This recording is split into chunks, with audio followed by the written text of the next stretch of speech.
வணக்கம் நண்பர்களே. இப்போ நான் உங்களுக்கு ஒன்று காமிக்கிறேன் பாருங்க. இந்த காட்டில் பார்த்தீங்கன்னா இந்த பூடு ரொம்ப நொறுங்காக இருக்குது. கசப்பு தன்மைங்க. இது பிடுங்கினா ஒரு 2 நாளைக்கு அந்த வாசமே நம்ம கையிலேருந்து சோப்பு போட்டு கழுவினாலுமே போகிறதில்ல.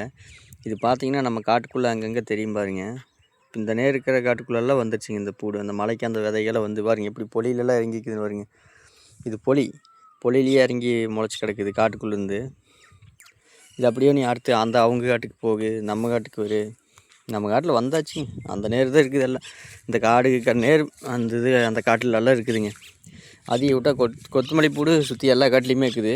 நம்ம காட்டில் இல்லாத காரணம் அப்பப்போ அந்த 1 2 வரும்போது பிடுங்கி போட்டுருவோம். அது பிடுங்கி போடுறங்காட்டி தான் நமக்கு அது கொத்தமல்லி பூடு இல்லாட்டி காடு பூரா கொத்தமல்லி பூடு வந்து கிடக்குங்க. இங்கே பாருங்க பிடுங்கி மாடுகள் பிடிச்சிட்டு வந்தாவோ இல்லாட்டி சாணி வலிச்சு போடும்போதோ ஃப்ரீயாக இருக்க டைம்லலாம் இந்த மாதிரி வேலையை பண்ணி விட்றங்காட்டி தான் நம்மளுக்கு அந்த இது இல்லை. இப்போ பாருங்கள் இந்த இது பூடு வந்து நம்ம காட்டுக்குள்ளேயும் வந்துடுச்சு, தெரியுதுங்களா? இது அவ்வளோ கசப்பாக இருக்குதுங்க. கொத்தமல்லி பூடும் கூட பரவாயில்ல, இது கையில் இது ஒன்றா இந்த வாசனை போகவே மாட்டேங்குது.